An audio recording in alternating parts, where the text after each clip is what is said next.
Bakuruba kunnafoniw bi an don ka an bɛ aw ladɔnniya k'a fɔ ko fɛn min ye Senegal jamana mangalba okumu kɔnɔna na Tuba dugu kɔnɔna o don ni an fana karamɔgɔ Seyidi Sherif Ousmane Madani Aidara lajɛrɛ kɛnɛba in a maba welelen don o de taamasira in kɔnɔna na a bisimilara kalifaba fɛ Serigne Mountakha Mbacké ka bɛn septembre kalo tile 15 ma kalifa yɛrɛ ka denbaya la o n'a k'an don k'an ye bi.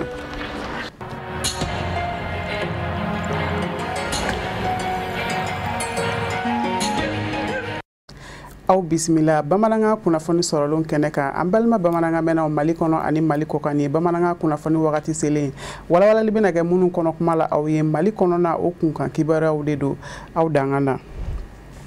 i n'a fɔ an tun ye aw tulo la sɔmin cogoya min na bakuruba kunnafoni kɔnɔ fɛn min ye an fana karamɔgɔ Seyidi Sherif Ousmane Madani Aidara a bɛ taamala nin waati na Senegal jamana kɔnɔ kɛrɛnkɛrɛnnenya na Senegalkaw ka mangalba o hokumu kɔnɔna na ni kɛnɛ ma ba welelen don o de kadara kelen fana kɔnɔ ka bɛn ni alamisa ye septembre kalo tile 15 a n'a ka taamadenw kɛrɛnkɛrɛnnenw bɛɛ lajɛlen bisimilara kalifaba fɛ ni o ye Serigne Mountakha Mbacké ye a yɛrɛ ka denbaya la ciladen kɛrɛnkɛrɛnnen Sherifula tɔgɔ la Senegalikaw fɛ Buya Jagili Kulibali Musa Fɔnba a bɛna ɲɛfɔli k'an ye kunnafoni kan. An san Senegali jamana kɔnɔ Senegalikadenw bɛ bɔ Senegali fa bɛɛ fɛ ani Senegalikaden minnu bɛ tunga fɛ ka ɲɔgɔn sɔrɔ Senegali duguba in na ni o ye Tuba ye diinɛ duguba Tuba ani Senegali faaba Dakar cɛ kilomɛtiri 200 ɲɔgɔn na don ɲɔgɔn bɛ ba in n'u k'a ma ko Magal a bɛ fɛn min ko fɔ o ye diinɛ bolofara min bɛ Senegali jamana kɔnɔ n'a diinɛ ɲɛmɔgɔ bɛ wele ko Muridu olu ɲɛjɔyɔrɔba min y'a bolofara yɛrɛ tu tigɛ Cheikh Amadou Bamba ale diyagoyara ka Senegali jamana bila ka taa ni a ye Gabon kuma min ni nazaraw bɛ an ka jamana ninnu kan san 1895 kumaw la san o san a bɛ ɲɛnamaya wa u bɛ senna kabini san 1928 san kelen Cheikh Amadou Bamba yɛrɛ fatulen kɔ n'a ma ɲɛ k'a fɔ Senegali jamana ni Mali jamana an jɛ bɛ fɛn caman na o ye kabini lawale silamɛya diinɛ fana ko silamɛw ka ɲɔgɔn minɛ juruba kelen na o de y'a to Senegalikaw fɛ diinɛ ɲɛmaaba min bɛ yen ni o ye Khalifa général ye Khalifa Cheikhina Serigne Mountakha Mbacké a y'a kanu k'a balimakɛ wele Mali jamana kɔnɔ ni o ye Mali silamatɔnw ka fara ɲɔgɔn kan jɛkuluba au Conseil islamique du Mali ma ɲɛma Mali silama diinɛ ɲɛmɔgɔw ka fara ɲɔgɔn kan jɛkuluba groupement des leaders spirituels musulmans du Mali ma ɲɛma silamɛya dɛmɛtɔ Ansaru ɲɛjɔyɔrɔ a Seyida Sherif Ousmane Madani Aidara ye a ka ye Tuba magaliba kɛnɛ kan Zamzami yu sele Senegali jamana kɔnɔ Tuba kɛrɛnkɛrɛnnenya la bani n'a taama ɲɔgɔn silamɛya dɛmɛtɔ Ansari ɲɛmɔgɔw minnu dugura a nɔfɛ Kayi ka taa se Senegali silamɛya dɛmɛtɔ Ansaruw ma a y'i kunda Khalifa kan ni o ye Serigne Mountakha Mbacké ye Zamzami yu a jabala la n'o ye résidence Hizbu Tarkiya ye a bɛ ka bɔ da fɛ dilekibabaga kɛnɛ bɛɛ la kunna bere bɛ a kun na ka jigin k'a fɛ kɔlɔsi wari jɛlama b'a tɛgɛ kɔnɔ bani bɔra résidence Hizbu Tarkiya da fɛ alamisa septembre kalo tile 15 in nɛgɛ ɲɛ 17 sanga 30 ni k'i kunda Serigne Mountakha Mbacké kan furanjɛ tɛ tɛmɛ kilomɛtɛrɛ 2 ɲɔgɔn na kan nka sira sɔrɔ kun ka ko kinw minnu ɲɛcira o dɔ ye quartier résidentiel Guédé Soura ye mɔɔw kɛn kun bɛ ka bolokɔnɔnaw minɛ fa bɛɛ fɛ Zamzami yu kanubaw kun bɛ ka foli bila a la motobatigiw minnu bɛ a ɲɛ walasa sira bɛ se sɔrɔ nɔgɔya la fɔ olu ka mankan bɔ n'o ye sira ni mankan ye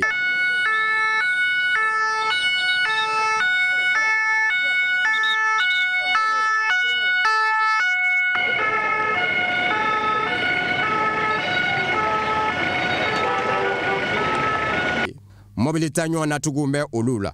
a Seyida Sherif Ousmane Madani Aidara n'a taama ɲɔgɔn u nana se kin wɛrɛ min ma o ye Daru Kudusu ye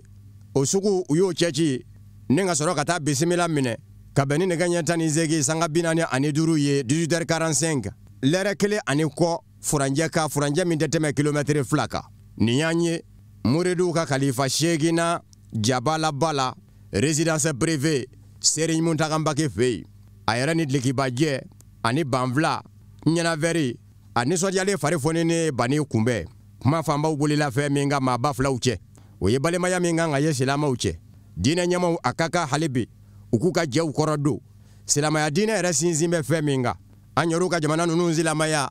maɲumanko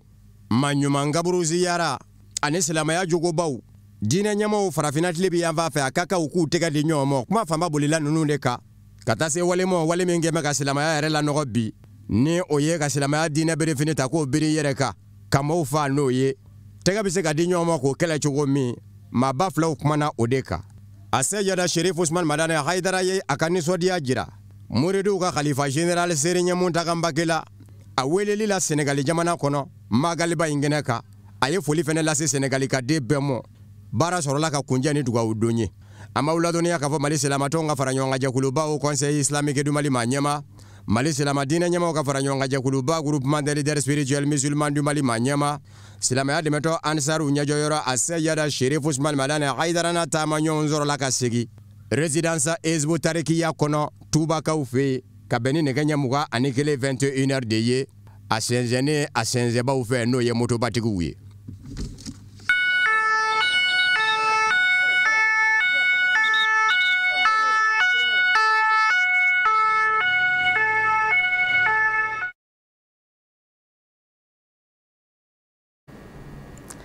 Alibisa mangalba in okumu kɔnɔna Senegali jamana kɔnɔ Tuba dugu kɔnɔna do Côte d'Ivoire jamana den minnu ni olu bɛ tile fila kɛla Senegali jamana kɔnɔ olu fana bisimilara an fana karamɔgɔ fɛ Seyidi Sherif Usman Madani Haidara silamɛya balimayaw ka taa se waleɲumandɔn kumaw ma bɔɲɛ in fanba kɛrɛnkɛrɛnna ka ɲɛsin olu ma Kafunɛ Bacili a bɛna ɲɛfɔli k'an ye Boya Jagele Kulubali a ka sɔrɔlenw do Kono kana foli bila i manifin ɲɔgɔn na badenya ni kelenɲɔgɔnya foli la ani kana lako lajɛ o ye laɲini gɛlɛn ye mun kanunen do alisilamɛya diinɛ kɔnɔ o de hakilina in siratigɛ kan Côte d'Ivoire jamana ka délégation min wulila Senegal tarika muridiw ka kalifa ba ka wele jaabili kɔsɔn kana magal baaraw ɲɛnamayali la Tuba dugu barikaman kan Senegal jamana kɔnɔ olu y'a kanu ka silamɛya ka o kɔrɔfɔ in sira la tagama Côte d'Ivoire délégation n'a bɛ tali kɛ diinɛ ɲɛmɔgɔw kan u ye bɔɲɛ kɛ ka taa alisilamɛya dɛmɛtɔn Ansaru ɲɛjɔyɔrɔ ma Mali silamɛtɔn Haut Conseil islamique du Mali ma ɲɛma Mali silamɛ diinɛ ɲɛmɔgɔw ka fara ɲɔgɔn kan jɛkuluba groupement des leaders spirituels musulmans du Mali ma ɲɛma an fa ani an karamɔgɔ a Seyidi Sherif Usman Madani Haidara silamɛya badenya ni kelenɲɔgɔnya foli in senfɛ bonya seginna karamɔgɔ Haidara ye k'a fo k'a barikada a ye wulikajɔ ni cɛsiri ni cɛw fɔ ka bɛn baara min sira la tagama n'o kɛra sababu ye Côte d'Ivoire jamana kɔnɔden sɔrɔsilaka ma 49 minnu ni olu lasagolen kun don Mali jamana kɔnɔ kabini ni juillet kalo tile 10 tɛmɛnen saba ka se ka fiɲɛbɔda sɔrɔ ni ka segin Côte d'Ivoire jamana kan o hukumu kelen ni kɔnɔna na diinɛ ɲɛmɔgɔ minnu bɛ taama la Senegal jamana kɔnɔ Tuba Magal kadiri kɔnɔ n'u nana foli bila alisilamɛya dɛmɛtɔ Ansaru ɲɛjɔyɔrɔ la u y'a laɲina fɛ hali bi a bɛ sira la tagama min kan k'a lawaleya a k'i sinsin o kan min bɛ kɛ sababu ye Côte d'Ivoire jamana kɔnɔden sɔrɔsilaka ma 46 tɔ minnu ni olu kun donnen do olu ka se ka labila Ala sɔnna a ka se kɔnɔ an nana ɲɔgɔn sɔrɔ Cheikh Ahmad Bamba Khadim Rasoul ka dugu la o ye nisɔndiya fɔlɔ ye nisɔndiya filanan k'an to o yɔrɔ fana na an ka président du conseil ne ye Seydi Sherif Usman Haidara o fana nana adamadenya kɔnɔ n'Ala ka mɔgɔw bila ɲɛfɛ waati min ani silamɛya kɔnɔ o waati a bɛ tugu a kɔ mais Ala fana nana min kɛ ka na kɛ an bɛɛ bɛ yɔrɔ kelen ne kɔni na jogo ɲumanya la ladabu la an k'an ka na fo voilà so ɲasin bɛ ɲɔgɔn ma olu k'an bila an nana ka na foli kɛ o foli ni kɔnɔna na ka duwawu ɲini ka duwawu k'a ye o tuma na bi ka nisɔndiya caman de bɛ ɲɔgɔn kan ka dan silamɛw ye ɲɔgɔn sɔrɔ yɔrɔ kelen na o bɛ adamaden fa alhamdulillah ani délégation mun nana comme n y'a fɔ a ye cogo min n kelen bolo la min bɛ yen o de ye Imam Haroun Kone min ye CH de Treichville dɔgɔtɔrɔsoba min bɛ yen o imam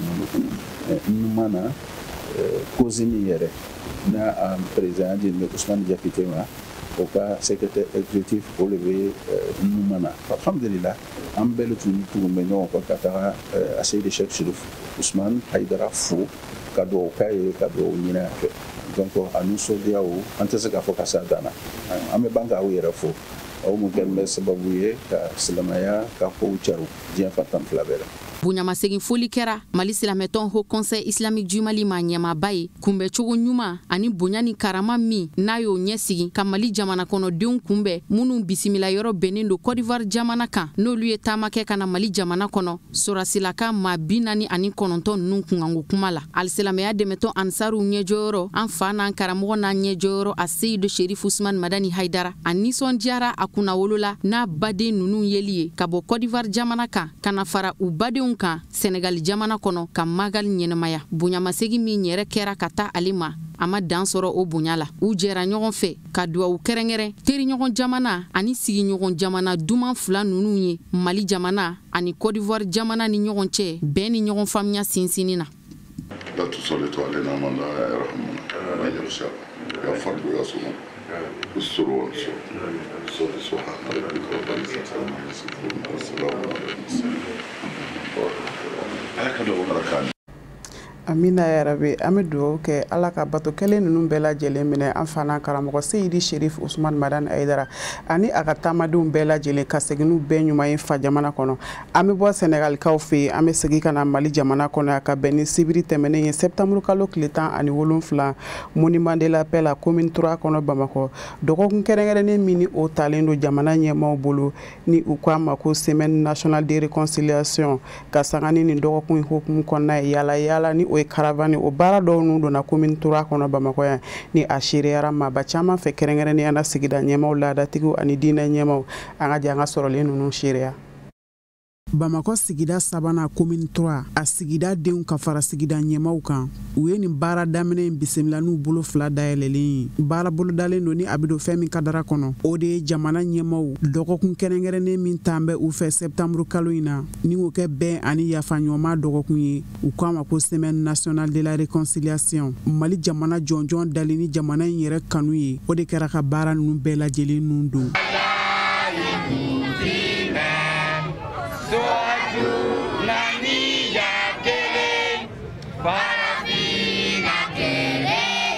Sigida sabanan ni o ye commune 3 mairilakaw ye olu ka maabɔ min kun bɛ kɛnɛ kɔnɔ a ye nabaw bisimila nin taama sira min ni a talen filɛ nin semaine nationale de la réconciliation kɔnɔ ni u k'a ma ko caravane ni nin y'a baara nundon kɛnɛ ye a laɲini ti dɔwɛrɛ foyi ye jamanadenw bɛɛ lajɛlen ka se ka gɛrɛ ɲɔgɔn na ka don da kelen fɛ ni ka bɔ da kelen fɛ. Kɛnɛ in dabɔra min kama o ye ka jamana ka kelenya jamanadenw ka bɛn ani bɛnɲɔgɔnya u ni ɲɔgɔn cɛ k'o sabati. Donc an bɛ foli bila bɛɛ la an b'a ɲini bɛɛ fɛ an k'an cɛsiri walasa bɛn bɛ sabati jamana kɔnɔ o bɛn ka kɛ sinsin fɛn ye walasa an ka se ka jamana ka yiriwa baaraw boloda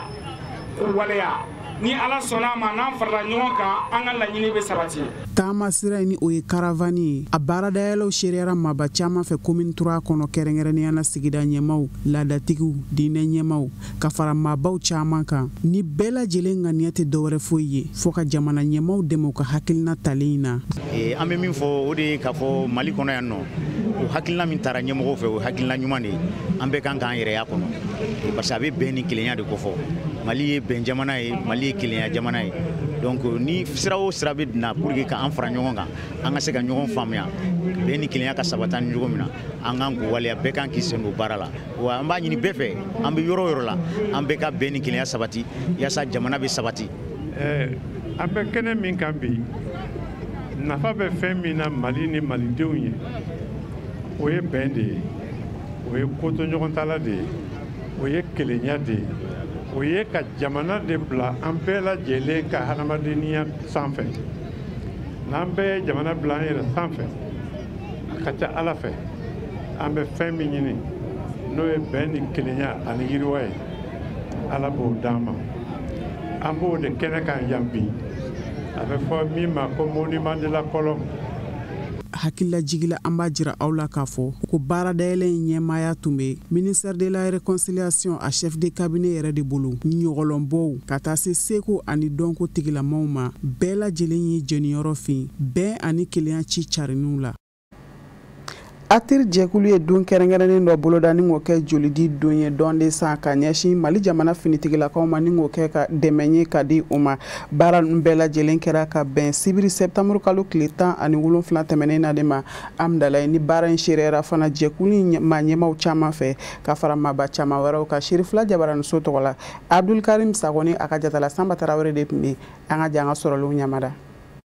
Ko faso kanu o ye limaniya dɔ ye ka kɛ ni hakilina de ye Alliance pour une transition intelligente et réussie ATIR. Ale ye ni hakilina in de faamuya o hukumu de la a ye ni don kɛrɛnkɛrɛnnen labɛn n'o ye jolidi ye ka ɲɛsin an ka finitigiw ma n'olu bɛ wulikajɔ la su ani tile jamanadenw u n'u bololafɛnw bɛ se ka lakana cogo min na ka kɛ ŋana ɲuman ye ka ɲɛsin an ka finitigiw ma olu min bɛ gɛlɛya kɔnɔ su ani tile ka sabu kɛ faso baara ye. ATIR a ka welewelekan sera jamanadenw ma maa caman bɔra ka na i joli di ni ka yira k'a fɔ n'u ma se ka fɛn wɛrɛ kɛ an ka finitigiw ye fɛn min ye u joli ye u na o di ko baw faso ko don. San o san an bɛ joli di an ka ekɔli la hali ɲinan an ye dɔ kɛ salon fana ye dɔ kɛ ne ye joli dɔw bɛɛ la donc c'est normal pour moi ka na an joli di surtout armée mɔgɔw de a bɛ taa armée yɔrɔ de la donc o bɛɛ ye fierté dɔ ye u bɛ k'an protéger donc a diyara ne yɛrɛ de ka na an joli di armée ma. ATIR ɲɛmaa n'o ye a président ye a y'a yira k'a fɔ nin wulikajɔ kɛmɛ u fɛ ko baw finitigiw de u yɛrɛ kun di jamana kumabɔli la ko n'o kɛra finitigiw fɛ jamanaden bɛɛ ka kan ka jɔ i jɔyɔrɔ la ko ni dɔwɛrɛ ma se ka kɛ olu fɛ u joli u n'o di k'o kɛ dɛmɛ ye ka ɲɛsin finitigiw ma. Jamana marabolo minisiriso u ka ciden kun bɛ kɛnɛ kan a ye foli kɛ ka ɲɛsin ATIR maaw ma u ka nin hakilina ɲuman tali la ka ɲɛsin finitigiw ma ni ka yira k'a fɔ nin wale in kan ka caya jamana kɔnɔ ko baw finitigiw bɛ baara min na bi u bɛ jamanaden kelenkelenna bɛɛ de ka ci la. ATIR ye min kɛ sisan o ye dɛmɛba de ye parce que mɔgɔ min ye jeli di o ye dɛmɛba ye ça veut dire que ye faamaw dɛmɛ pour que u ka se ka u ka baara kɛ ka ɲɛ parce que n'u bɛ kɛlɛ kɛ dɔw bɛ se ka bana dɔw bɛ se ka jogi donc ni jeli bɛ yen donc a bɛ kɛ sababu ye pour que ka se ka mɔgɔw minnu jeli la minnu banana ka se k'u furakɛ. Donc oui, fait un bail vraiment. Ni boy, le fait que ka hakili soro kaninke, ça veut dire que face au dénouement, les face au dénouement, au début c'est ka ni be mogomi face au dénouement, au début c'est ka ni hakilita, ka c'est ka fama au demain. Donc ni mogo wéré ni nyoronke, vraiment ça veut dire que face au dénouement be chaman be Mali kono. Kalodana ka fo Alliance pour une transition intelligente et réussie ATIR. A sigila senkan san 2020 septembre kalo tile 23 ni baara in sera ka labɛn a fɛ ni dɛmɛbaga caman ka dɛmɛ ye n'o ye partenaires ye. An b'an sɛnsɛn ni ka don politiki bulonba kɔnɔ fangayini jɛkulu ni o ye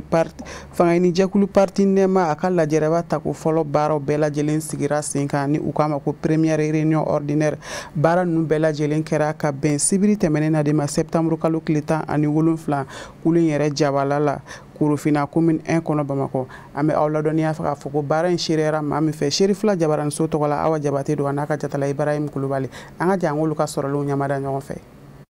Mali kura mago be changement kura la parti nema ko ka dilan ni miiriya ɲuman ye parti nema nouvel espoir pour le Mali jigiya kura ko faso dilan tɛ taa ni wuli ka jɔ tɛ ani miiriya ɲuman parti nema ye parti politique ye min bɛ baara kɛ walasa jamana kɔnɔdenw bɛ se ka bɔ nɔgɔ la cogo min na ani fana parti nema ye parti politique ye ni funakɛninw farala ɲɔgɔn kan walasa k'i bolo di ɲɔgɔn ma bɛn ni keleya bɛ se ka lasabati cogo min na ani an ka siniɲɛsigi bɛ se ka lasabati cogo min na don n'a nataw la parti nema sigilen bɛ kumaba saba kan bɛn baara ani laderiya o de hokumu kɔnɔna na parti nema maaw ka kɔngɛrɛ tɛmɛnen kɔfɛ n'u y'u ka lajɛrɛ fɔlɔ ye n'o y'u ka sigibaa fɔlɔ ye ka se ka masala don n'a nataw la u kan ka fɛn jumɛn sigi sen kan baara jumɛn kan ka sigi sen kan walasa baarako ɲuman bɛ se ka lasabati cogo min na i n'a fɔ musow ni funakɛninw ka mouvement ani ka groupe whatsapp fana sigi walasa u bɛ se ka masala cogo min na ka baroda sigi kɛ walasa minnu kan ka kɛ i n'a fɔ don n'a nataw la baara ɲuman mun kan ka kɛ u ka se ka hakilina falen ko o ko la o de hokumu kɔnɔna na délégation baden bɔra région caman na ka ɲɔgɔn sɔrɔ parti nɛma mɔgɔw ka siège kɔnɔna na ka se ka babu u bɛ se ka hakilina falen falen kɛ cogo min na an ka jamana bɛ se ka jɔ cogo min na don n'a nataw la. Funakɛninw ka ɲɛmɔgɔ kelen ka kuma ta ale y'a nadɔnniya k'a fɔ k'u nimisi wasalen don wa fana k'olu fana b'u cɛ siri walasa jamana bɛ se ka basigi cogo min na. Donc ni y'a mɛn parti Amado jeunesse de don parce que u yɛrɛ ye kuma minnu fɔ an ɲɛna bi a y'a nisɔndiya parce que ko jeunesse ka ko bɛna bila en place donc n'olu bɛ bila en place i b'a ye o nisɔndiyaba de o ye parti yɛrɛ ka ɲɛtaga de fɔlɔ ani bureau de femme o fana bɛna bila en place donc n'olu hakilila nana parti o parti kɔnɔ i b'a ye parti ka ɲɛtaga de y'o ye et puis o yɛrɛ de y'an nisɔndiya kɛnɛ kɔnɔ et puis an b'a dɔn fana an pɛrɛnnen don o baara kama. Parti nɛma musolakaw ka ɲɛmɔgɔ kelen ka kuma ta ale y'a jira k'a fɔ k'olu musolakaw nimisi wasalenba don wa fana k'u b'u cɛ siri walasa parti nɛma bɛ se ka san sɔrɔ cogo min na walasa k'a dɔn an balakaw jɔyɔrɔ ye fɛn min ye jamana kɔnɔna na. Awɔ an ye ko dɔ sigi sen kan i n'a fɔ an bɛna groupe créer comme an bɔra k'an ka président bɔra k'a fɔ an bɛna mouvement des femmes ni jeunes kɛ o ti ɲɛ fo aw muso minnu bɛ tɔn kɔnɔ a ka fara ɲɔgɔn kan parti kɔnɔ a ka fara ɲɔgɔn kan bolo di ɲɔgɔn ma pour que o ko bɛ se ka sigi bɛn ni ladira kelen mun fɔra cogoya min na parti kɔnɔ wa wulikajɔw bɛna kɛ o la an bɛna groupe whatsapp créer musow ka bɔ ɲɔgɔn kalama an bɛ se ka ɲɔgɔn bilasira cogo min pour que ko in daminɛna ni hɛrɛ ye cogo min a bɛ se ka laban cogoya min na o la an bɛ k'o ko ɲɛ sigi ni ala ka jɛ. Nin ɲɛma ninnu kelen ka kuma ta olu y'u ka nisɔndiya yira ani k'a yira k'a fɔ parti nɛma ka taabolo ye fɛn min ye o de ye bɛn ni baara ni ladiriya ye walasa jamana bɛ se ka sinsin cogo min na bɛɛ lajɛlen bɛ se ka don da kelen fɛ cogo min na ani ka bɔ da kelen fɛ. An nisɔndiyalen don an bɛ an ka président ba fo n'o ye honorable Sama Kulubali ye vraiment a kun ye laban min kɛ sigi kama ala sɔnna ani secrétaire permanent ni organisateur an bɛɛ lajɛlen ye ɲɔgɔn sɔrɔ yan sigi kɔni kɛra wasa de ye sigi mun ni a daminɛna ni hɛrɛ ye k'a laban ni hɛrɛ ye k'an bɛɛ nisɔndiya donc i b'a jateminɛ an ka bɛnkan fɛn fɛn n'an kan k'olu waleya congrès kɔfɛ ni y'an ka sigi fɔlɔ ye n'an y'olu kuma kɛ bɛnkɛra bɛɛ kan ni ala sɔnna président da sera kumaba bɛɛ lajɛlen ma fo ka taa se coordination régionale parce que section sigira ka se ka cercle fara ɲɔgɔn kan parce que élection dɔw bɛ sira la ka na minnu bɛ région kɔfɔ fo ka organisation dɔ labɛn min bɛ se ka taa o sira fɛ donc coordination régionale sira dira o baaraw fɛnɛ olu ka se ka kɛ nisɔndiya de bɛ yen wa min ye an kabakoya mɔgɔ fɛn fɛn bɔra ka so ka na a yɛrɛ de y'a yɛrɛ ka transport bɔ mɔgɔ si parti ma dɔrɔmɛ di mɔgɔ ma k'a fɔ na ni wari kelen kelen bɔra militant bɛɛ de kun o b'a yira k'a fɔ parti nɛma bɛ ka politiki kɛ politiki yɛrɛ kan ka kɛ cogo min parce que an bɛ partiw ye i bɛ taa sɔrɔ mɔgɔ kelen de bɛ wari bɔ ka bɛɛ financer wa n'o kɛra parti ɲɛmɔgɔ o fana b'a sago kɛ mais parti nɛma a tɛ kun président na k'a fɔ ko min ka d'a ye k'a fɔ k'a b'o de kɛ sabula bɛɛ jɛ de don donc o ye baara min ye o ye sini ɲɛsigi ye o ye baara min ye maliyɛnw kan k'u jigi d'a kan o ye baara min ye maliyɛnw kan ka don a parti in na pour que u ka se ka baara kɛ ɲɔgɔn fɛ. Ni maa ninnu kelen-kelenna bɛɛ lajɛlen kelen ka kuma ta u y'u ka nisɔndiya yira ka hakilina falen-falen kɛ ka bɛn ko kan walasa parti bɛ se ka taa ɲɛ cogo min na ani u ka programme bɛ se ka lasabati cogo min na don n'a nataw la ani don n'a nataw la u kan ka projet minnu sigi sen kan olu fana ka masala olu bɛɛ lajɛlen de kan ani fana maa ninnu y'a yamaruya ta k'a fɔ k'olu ye funakɛni ye wa k'u bɛ furancɛla fanga maaw ko ko kɔrɔma don walasa bɛn ni keleya bɛ se ka lasabati cogo min na n'o y'an ka finitigilakaw ye. Kalajɛrɛ in yɛrɛ kuncɛ ni jɔnjɔn dili ye ni section ninnu bɛɛ lajɛlen fɛn nana ka jɔnjɔn d'u ma k'a yir'u la k'a fɔ k'u ka baara kelen ɲɛna ani fana ka kɛnɛ in kuncɛ ni dɔnkilida duman ye. Sanfɛ kalanso min ni ale ka kalan fanbaw ɲɛsinen don informatique kalan ma ESF min u ka san 2021 ni 2022 kalanden sɛrɛkulu olu ka kalan kuncɛli jɔnjɔn di baaraw bɛɛ lajɛlen kɛra ka bɛn sibiri tɛmɛnen na ma septembre kalo tile 17 hôtel de l'amitié la Bamakɔ an bɛ aw ladɔnniya k'a fɔ ko sɛrɛkulu in yɛrɛ tɔgɔ dalen don Ibrahim Ikasa Mayiga de la Sherifula Jabaranso tɔgɔ la Mamadu Ben Sherif Sumanu n'a ka jatala Bakari Kone de ye baara ninnu bɛɛ lajɛlen seereya an ka jangu ka sɔrɔlenw ɲamada ɲɔgɔn fɛ. Maa mun kumana ekɔlidenw tɔgɔ la a ye bonyamasegin foli kɛ ekɔlidenw bɛɛ lajɛlen tɔgɔ la k'a ɲɛsin Ibrahim Ikasa Mayiga ma k'a sababu kɛ a sɔnna ka kɛ olu ka nin sɛrɛkulu in denfa ye a labanna k'a yira k'a fɔ k'olu u nisɔndiyalen n'u sewalen de u ka diplôme sɔrɔ bi ka d'a kan u kɔkɔlen don k'a ɲɛsin baara ɲini ma k'a sababu kɛ ekɔliso in ye dɔnta minnu di u ma. Mais n somɔgɔw fɔlɔ fɔ olu mun sɔnna ka ne dɛmɛ k'an don ekɔli la kabini dugu ma fo sisan donc ka ekɔliso administration fo kɛ ISFM direction donc k'o fo u ka kalan na u ka formation na an b'a yira u la k'a fɔ maa minnu ye u ka diplôme sɔrɔ ni sirakuru 2021-2022 ISFMI sanfɛ kalansoba in na Serifula Tele maa 2 tun bɛ a la. Kodɔnnaw b'a fɔ cogo min na ko baara o baara n'i b'a kɔnɔ la k'i jija i ka kalamu ta i ka essayer k'i ka dɔnni kankuruya dɔnni de bɛ sɛgɛn gɛn ka bɔ i la badabada sinon n'i ye sira o sira ta ka se ka kunfinya kɛlɛ kunfinya i b'a mabɔ i la de a bɛ segin ka n'i ma donc an bɛ Ala subahanahu wa taala fo ka barikada an bɔra ka nin kalamu kɛ nin ye donc kana se nin diplôme in ma vraiment ça n'a pas été facile mais cɛsiri yɛrɛ kɔfɛ ani mɔgɔw ka Ala subahanahu wa taala ka dɛmɛ kɔfɛ n'an yɛrɛ ka cɛsiri ni an jɛɲɔgɔnw ani alhamdulillah mɔgɔw ka bilasirali ni ladilikan o de y'an lase yan bi. San kelen kalan kɔfɛ Ala ye n garijɛgɛ kɛ diplôme na diplôme ni o ye master 2 et dans le domaine de la communication et du journalisme. Donc aujourd'hui ne national no kosɛbɛ n bɛ ekɔliso ɲɛmaaw fo n bɛ n cɛkɛɲɔgɔn bɛɛ lajɛlen fana fo sabula a ma nɔgɔn nka jija ni timinandiya o de sababu la ni sera ka nin diplôme sɔrɔ vraiment ne nisɔndalenba don. Maa mun kɛra nin sirakulu san 2021 san 2022 denfa ye a ye foli kɛrɛnkɛrɛnnen kɛ k'a ɲɛsin nin sanfɛ kalanso in ɲɛmaaw ma a labanna ka bilasiralikan ɲɛnamaw ani bilasiralikan kɔgɔlenw di ekɔlidenw ma ale kɛra minnu ka denfa ye. baara matarafali ani sɛgɛnbaliya hɔrɔnya nin bɛɛ de b'a la nin bɛɛ de ɲinen don ani yɛrɛ majigin ni i tɔgɔ dara kalanden jɛkulu la i ka kan de ka hakili di u ma yɛrɛ minɛ cogo diɲɛ kɔnɔ a ma nɔgɔ dɛ mais ko mana gɛlɛya cogo cogo i b'i bɛrɛ bɛn a ma parce que min ka gɛlɛn i k'i ta fan ani ta kun i k'o de dɔn. An b'a ladɔnniya k'a fɔ ekɔlidenw ka diplôme dili o de kɛra ka kɛnɛ in kuncɛ. Tare o bɛ nin kalanden ninnu kelen-kelenna bɛɛ lajɛlen ye ko Ala ka jɔnjɔn ninnu kɛ u nafalan ye. An ma ɲɛsin farikolo ɲɛnajɛ ma kɛrɛnkɛrɛnnenya na farikolo ɲɛnajɛ ale binakun kan Fédération Malienne de Football a comité exécutif fana ye bonyamasegin kɛnɛ kɛrɛnkɛrɛnnen sigi cɛw ni musow tɔgɔ la minnu ni olu jɔyɔrɔ bonyana kosɛbɛ farikolo ɲɛnajɛ yɛrɛ a dɛmɛni koɲɛw la baara ninnu bɛɛ lajɛlen kɛra ka bɛn juma septembre kalo tile 16 de ma Hôtel Radisson na Bamako an ka jɛ an ka sɔrɔlenw ɲamada Ibrahim Banbolo.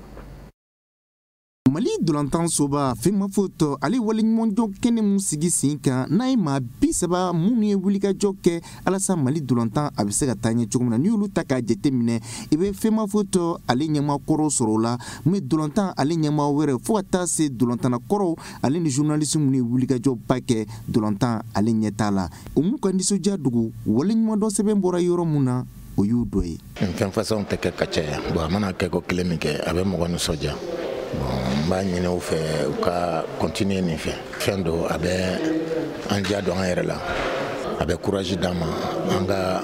minnu b'an kɔ an k'olu pousser u kana ani fɛn na quoi. U ye jɔnjɔn d'an ma pour que k'a yira k'an ye baara min kɛ balontan na a bɛnn'an ma kosɛbɛ jɔnjɔn in dira ne ma ne b'a minɛ ni comité de normalisation tɔgɔ de donc an b'u fo u filɛ ka nin waleɲumandɔn min kɛ acteurs ye minnu ancien président comité de normalisation ani balontannaw ni journalistes. A diyala n ye ko fila kosɔn a fɔlɔ ye mun ye denmisɛnnin minnu bɛ fédération na bi ne bɛ fédération dirige o y'an ka denmisɛnninw ye an ye baaranin fitinin mun kɛ ni mɔgɔ sɔrɔla mun b'o dɔn an ye alhamdulilayi a filanan k'a kɛ mɔgɔ minnu bɛ football nin kɔnɔ an bɛɛ ka ɲɔgɔn bolo minɛ an ka baara kɛ ɲɔgɔn fɛ. Bon ne yɛrɛ personnellement ne récompense sɔrɔ n y'a sɔrɔ état fan fɛ mais nin mérite nin ka bon ne bolo kosɛbɛ parce que nin dira ni mɔgɔ minnu ye baara kɛ ɲɔgɔn fɛ ni minnu bɛ baara kelen na olu de y'o di donc nin ye kunnawuluba y'an ma ne ani jɛɲɔgɔn bɛɛ an bɛɛ nisɔndiyalen don. Mali dolantan soba ɲɛmaa b'a yira ko waleɲumandɔn sɛbɛn dira maa minnu ma bɛɛ lajɛlen ka misaliya ta u ka baaraw tacogo kan. An ye maa minnu décoré an ka jamana mɔgɔbaw don. N'i y'a jateminɛ balontan kunda k'a ye Amadu Jakite, Ba Usman, Tiani Ɲambele, Salif Keita, Blokisun, Bakun ka bonyamasegin kɛ ka taa olu ye o ye koba de ye parce que u n'o ka kan an bɛ se ka fɛn kelen min k'u ye bi min bɛ se k'u fana ka denbaya mɔgɔw hakili sigi k'a dɔn an faw ye nin baara kɛ kunu mɔgɔ dɔw nana minnu y'a waleɲuman dɔw ye bi balontan baara sira bɛɛ lajɛlen kan min bɛ se k'a to vraiment sini an ka to ɲɔgɔn ye jigi ye an bɛɛ ka fara ɲɔgɔn kan comme ministre y'a fɔ cogoya min na min bɛ se k'a to an ka balontan bɛɛ bɔ nɔgɔ la. Mali sifinnakaw ale ni farikolo ɲɛnajɛ minisiri ale ka kuma kɔnɔna na a b'a yira ko waleɲuman dɔn o ye fɛnba ye adamadenya la kuma dɔ la a ka bon ni ani sara yɛrɛ. Kɛnɛ ye fɛnba dɔ kɛra an ka dɔnkilidala denmisɛnnin bɛ n'a tɔgɔ Buye Kuyate ale ka dɔnkili ye jama nisɔndiya. Aw ɲɛ garisigɛ kɛra ninnu de ye ni o de fana bɛ dansigi bi bamanankan kunnafoni sɔrɔ la minnu labɛnna kunnafonidiso ɲɛmaayaso fɛ ka bɛn ni kuma ye aw ni ce a ka ɲamadaliw la an bɛ k'an bɛɛ olu bolo da ɲɔgɔn ye.